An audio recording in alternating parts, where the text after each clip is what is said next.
Assalamualaikum warahmatullahi wabarakatuh.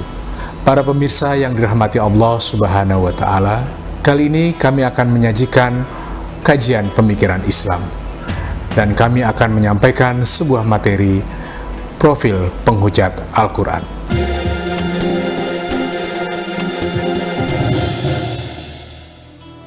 Kita sudah mendengar bagaimana Abu Zaid, seorang yang dikatakan hero oleh kalangan barat, tetapi dikafirkan oleh 2000 ulama. Apa hakikat pemikiran Profesor Dr. Nazar Hamid Abu Zaid, dan bagaimana ia masuk dalam deretan daftar penghujat Al-Quran? Apa bedanya dengan para penghujat Al-Quran yang terdahulu, baik dari sisi metode maupun isi? Nazar Hamid Abu Zaid adalah pemikir liberal kenamaan asal Mesir. Ia lahir pada 10 Juli 1943 di Kuhafa, Tanta, Mesir.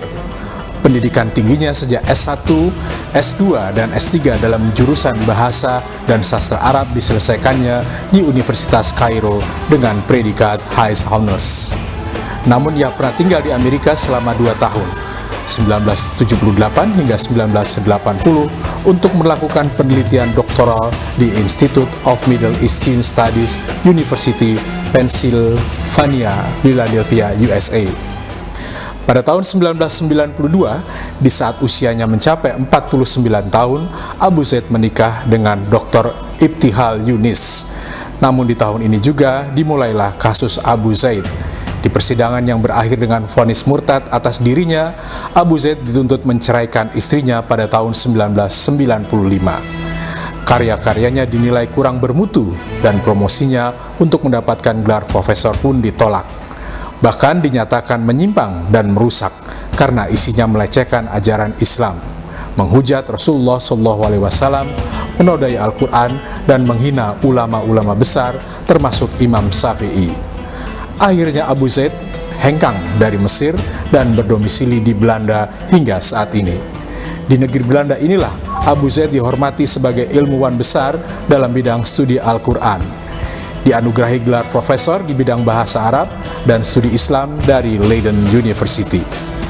Media barat memandangnya sebagai hero bagi tumbuhnya kebebasan berpikir, sementara di negeri asalnya ia dikafirkan oleh lebih dari 2000 ulama. Dari Belanda, Abu Zaid justru berkesempatan mendidik banyak sarjana dan dosen dari Indonesia. Kini sejumlah muridnya telah menempati pos-pos penting di perguruan tinggi Islam di Indonesia yang siap menyebarkan ide-idenya yang menyimpang. Di Indonesia, sosok Abu Zaid sangat dikagumi bak seorang nabi. Pemikirannya dianut, disuarakan, diajarkan di beberapa perguruan tinggi nyaris tanpa kritik. Pujaan dan penghargaan terhadapnya bertaburan di berbagai buku, jurnal, ruang-ruang perkuliahan, seminar, dan situs-situs internet. Bahkan beberapa karyanya telah diterjemahkan dalam bahasa Indonesia, seperti buku Imam Syafi'i, Moderatisme, Elektrisme, Arabisme, Al-Quran, Hermeneutika dan Kekuasaan, Kontroversi dan Penggugatan Hermeneutik Al-Quran, Menalar Firman Tuhan, Wacana Majas dalam Al-Quran menurut Mu'tazilah, dan lain-lain.